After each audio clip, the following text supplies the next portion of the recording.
Justin. Everything was spinning. I couldn't see anything. I couldn't catch my breath. Felt like my chest was on fire, and I didn't know what was going on.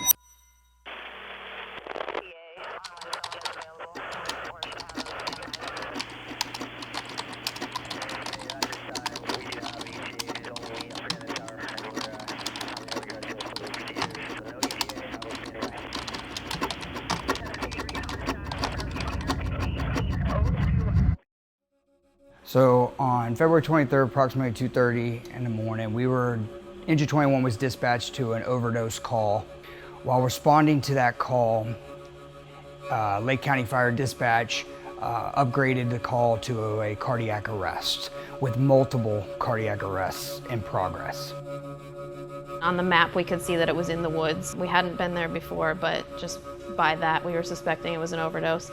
When we arrived on scene, we saw the sheriff's deputy's truck, and there was kind of a hill, a slope going down into the woods. Engine 21 was already down there, and we were discussing how we would get patients out.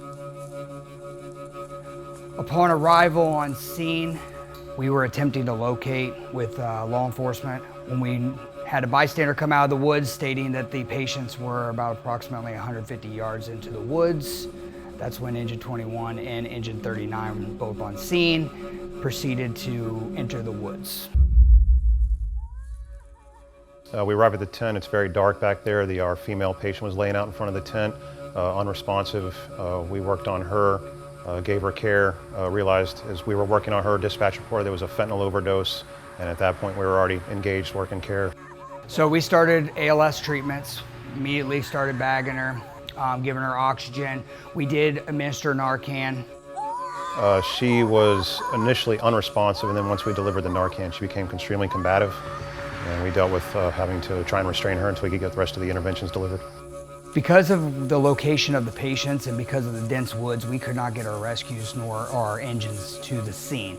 So with the assistance of LCSO, we put the patients on the backboards on the back of the truck and actually had the LCSO deputy drive them up to the ambulances. At that moment, once we turned her over, we were getting ready to go back into the woods to get our gear, collect everything, and get back in service. And I knew, we'd used quite a bit of things on the patient, so, making a list in my mind of what to replace and get turned back over. After I transferred to care, I took and wiped some sweat off my face with my sleeve and my shoulder, not touching anywhere near the hands where I would be in contact with the patient. As I proceeded into the woods to get my gear, I started to feel a very high, intense temperature in my chest. Felt like my chest was on fire, could not catch my breath.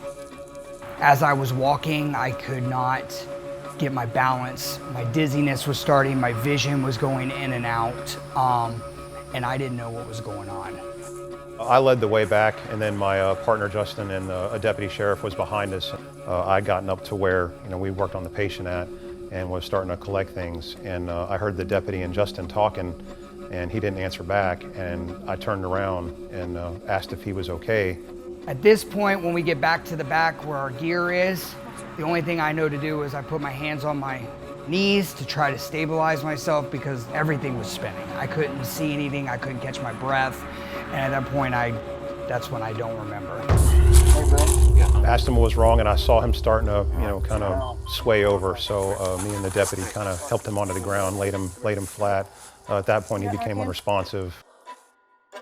Our patient was a little bit further down. We kept walking until we found a patient down and somebody was doing CPR.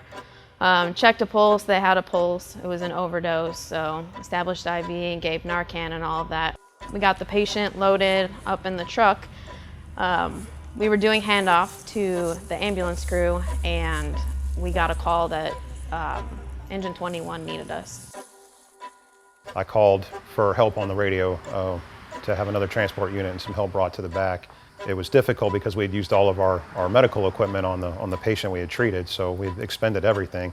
So I didn't have a whole lot of equipment at my disposal. No Narcan. The deputy actually had Narcan, was able to deliver Narcan to him.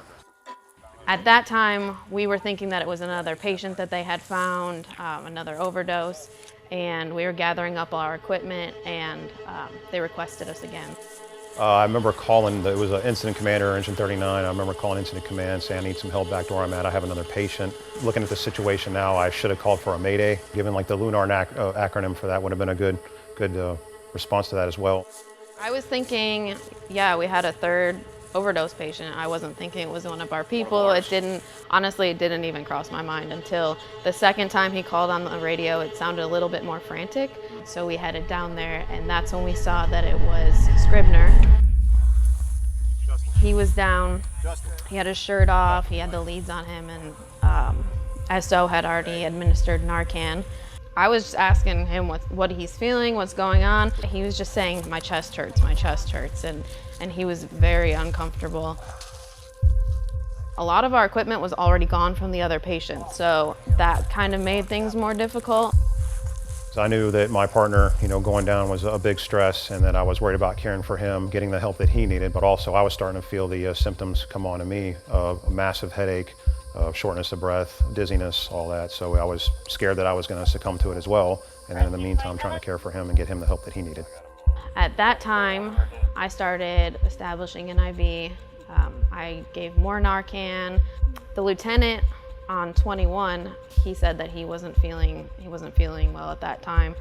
And when I switched over to the other side of the medic's body that was down, and I started getting another IV on his left arm, I also started feeling the effects.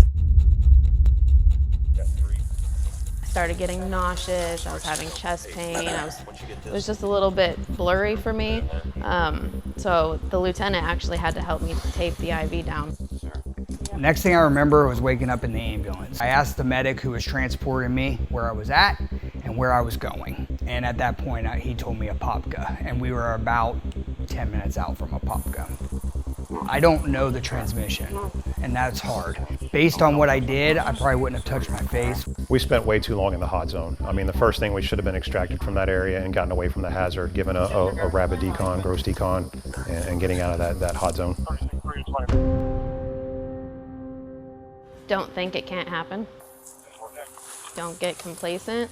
Be prepared with equipment. Make sure you have extra Narcan for your people.